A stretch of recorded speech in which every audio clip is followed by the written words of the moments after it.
Shadowed Battlegrounds presents Night of the Scarecrows, the untold horror of Gettysburg's Cornfield.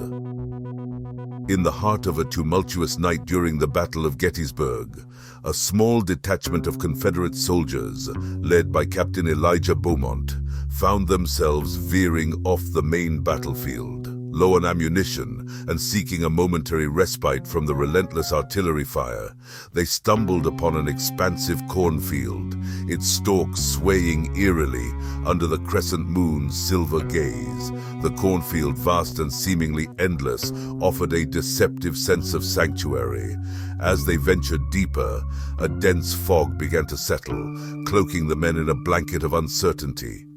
Captain Beaumont, sensing an unsettling shift in the air, ordered a halt. The silence that followed was profound, broken only by the soft rustling of corn leaves. Suddenly, the ground trembled beneath their feet. At first, it was faint, like the distant drumming of a heart. Then it grew louder, more insistent. From the shadows of the corn, figures began to emerge.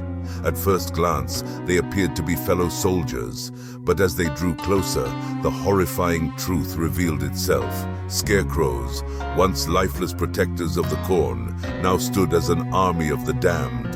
Their bodies, constructed from straw and old rags, moved with a supernatural grace. Faces, once featureless, bore ghastly expressions carved by unseen hands. These guardians of the field had been awakened not to repel crows, but to exact vengeance upon the living.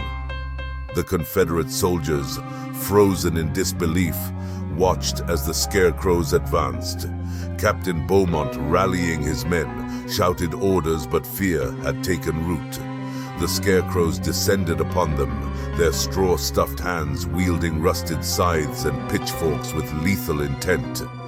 The battle that ensued was unlike any the soldiers had faced. Bullets passed through the Scarecrows with little effect, as if they were battling the mist surrounding them. Each fallen Scarecrow seemed to rise again, fueled by some unholy perseverance. In the chaos, Captain Beaumont realized the true horror of their situation. These Scarecrows, bound to the land by sorcery and ancient curses, sought to kill and torment. They whispered tales of desolation and despair, each word laced with the suffering of untold years.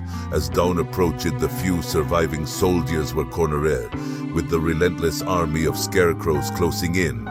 In a final act of defiance, Captain Beaumont led a charge, not in hope of victory, but in search of an honorable end. The sun's first light revealed a cornfield untouched by the night's terrors.